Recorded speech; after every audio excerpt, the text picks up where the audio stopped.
আসসালামু আলাইকুম রহমতুল্লাহি আবরকাতুহ। ভাই সকল, ইনি হচ্ছেন আলিমা খাতুন, বাঁকুড়া জেলা থেকে এসেছে।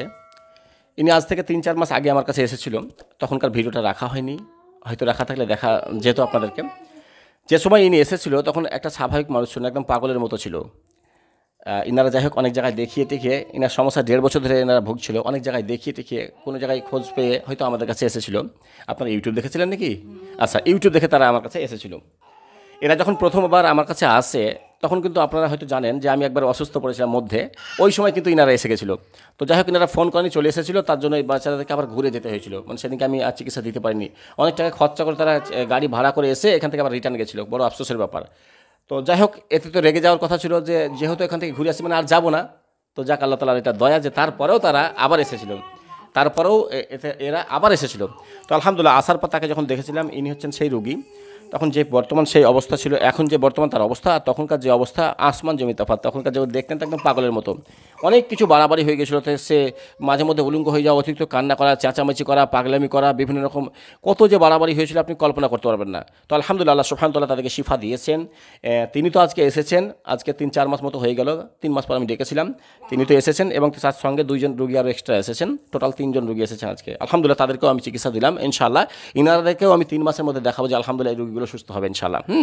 জি, তো আমরা রোগীর মুখ থেকে মোটামুটি কিছু শোনাবো যে রোগী যখন প্রথমবার আমাদের কাছে আসে তার আগে মোটামুটি কয়েক জায়গায় গিয়েছিল কিনা এবং সেখানে কাজ পেয়েছিল কিনা, আমাদের কাছে আসে তখন তার রোগীর পরিস্থিতি কেমন ছিল, আর এখন সে রোগী কেমন আছে, এই মোটামুটি বিষয়গুলো একটু তারা বলবে ইনশাআল্লাহ। হ্যাঁ, আচ্ছা, একটু আপনার বিষয়টা একটু বলেন যে আপনি প্রথম দিকে কেমন ছিলেন। হ্যাঁ, বাচ্চাটা ছিলেন আপনি তাহলে।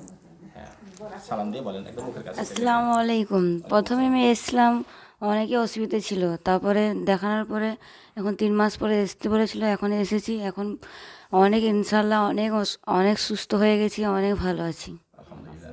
জি জি জি জি।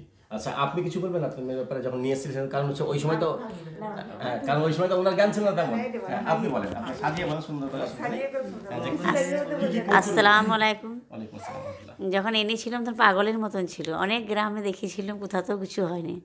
আলহামদুলিল্লাহ, এখানে অনেক ভালো আছে, সুস্থ আছে জি জি জি আগের থেকে। জি জি, ঠিক আছে। যাক ভাই, রোগীর মুখ থেকে মোটামুটি শুনলেন। যাই হোক, বিষয়টা হয়তো শর্টে বলেছেন, কারণ লম্বা একটা ইতিহাস ছিল। যে সময় উনি আসে, আমি আপনাকে বললাম না, একদম টোটালটাই পাগলের, মানে একটা পাগলের মতো রোগী হওয়া মানে কেমন আচরণ হয় বুঝতে পারছেন তো। তার কাপড় খুলে দেওয়া, উলঙ্গ হয়ে যাওয়া এবং চেঁচামেচি করা, বিভিন্ন রকম কথা বলা। এখানে যখন এসেছিল তখন তো চেহারাটাই অন্যরকম ছিল, মানুষ তো ভাবতে পারেনি যে সুস্থ হবে। হ্যাঁ, তো আলহামদুলিল্লাহ, আমরা জানতাম যে রুগী সুস্থ হবে ইনশাআল্লাহ।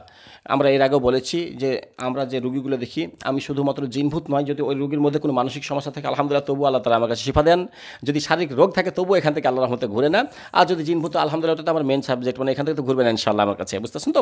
তো আমরা দীর্ঘদিন এভাবে চিকিৎসা দিয়ে যাচ্ছি এবং প্রতিনিয়ত আপনাদেরকে আমরা রিভিউ ভিডিও দিয়ে যাচ্ছি। কালকে একটি ভিডিও আপলোড করেছিলাম বিহারে এক ভাইয়ের, আজকে আলহামদুলিল্লাহ এটা দিলাম। আর আমরা দেবো মনে করলে তো প্রতিদিনই দিতে পারবো, কারণ তো সময় হয় না। আজকে একটু ফাঁকা আছে, মানে এরা ফার্স্ট রুগী আর পেছন থেকে একটু ফাঁকা আছে, তাই ভাবলাম যে সময়টা পেয়ে গেছি, ভিডিওটা একটু করেই দেই। নাহলে অনেক সময় আমাদের কি রিভিউ ভিডিও দেওয়ার অনেক থাকে, প্রতিদিনই 2-3টা করে, কিন্তু আমাদের দেওয়ার সময় হয় না বলে দিচ্ছি না। যে তবে ফাঁকে সময় পেলে আপনাদের উদ্দেশ্যে দিয়ে থাকি, কারণ আমরা এই যে একটা কথা বলেছি, আমরা সবসময় অধিকাংশ ব্যক্তিরা কী হয়, রুগীর ট্রিটমেন্ট করা ভিডিও দিয়ে থাকি, কিন্তু রুগীটা যে সুস্থ হলে এই ভিডিও কিন্তু দিতে পারি না। আর আরও একটি কথা আপনাদের বলে রাখি, আমরা সব ভিডিওগুলো কিন্তু যত রুগীর চিকিৎসা করি সব ভিডিওগুলো কিন্তু আমরা ইউটিউবে আপলোড করতে পারি না, কারণ সব ভিডিওগুলো শ্যুট করি না, যদিও বা করি তো সব ভিডিওগুলো আপলোড করার অনুমতিও পাই না আমরা, এই জন্য দিতে পারি না। এই জন্য দেখবেন এই যে সব রুগীগুলো এত বাড়াবাড়ি ছিল, দেখেন কত বড় পাগলামি করতো, রুগীটা এসেছিল, কিন্তু তার ভিডিও কিন্তু আমাদের চ্যানেলে পাবেন না আপনি। কিন্তু রুগী আপনি প্রেজেন্ট দেখেন, দেখেন এখন আলহামদুলিল্লাহ রুগী সুস্থ আছে। তাহলে এই ইউটিউবে যে ভিডিওগুলো দিচ্ছি তাছাড়াও হাজারো রুগী আমরা দেখছি, যেগুলো আলহামদুলিল্লাহ রুগী আমাদের কাছে প্রতিনিয়ত সুস্থতা লাভ করছে। হ্যাঁ, সেগুলো কিন্তু ভিডিও আমরা দিতে পারি না, ভিডিও দেই মানে এমন অনেকেই বলে, তার জন্য আমি সব বিষয়গুলোকে খুলে বলছি ইনশাআল্লাহ। জি ভাই, তো প্রত্যেকেই এনাদের জন্য দোয়া করবেন, আল্লাহ সুবহানাহু ওয়া তাআলা যেন এনাদেরকে উত্তম শিফা দান করেন, আমিন। কারণ এদের 2জনকে মতো নিয়ে এসেছেন, এখন আপাতত আমি তাদেরকেও চিকিৎসা দিলাম আলহামদুলিল্লাহ। ইনার একদম কোনো সমস্যা এখন নেই আলহামদুলিল্লাহ, শুধু মাথা টাথাগুলো একটু ধরে রাখছে বা সেইটুকু, আর 2-1টি শুধুমাত্র শারীরিক সমস্যা আছে আলহামদুলিল্লাহ। এবার আমি যে ট্রিটমেন্ট দিচ্ছি এটাই শেষ ইনাদের, আর আসতে হবে না ইনশাআল্লাহ। জি, আসসালামু আলাইকুম ওয়া রাহমাতুল্লাহি ওয়া বারাকাতুহু।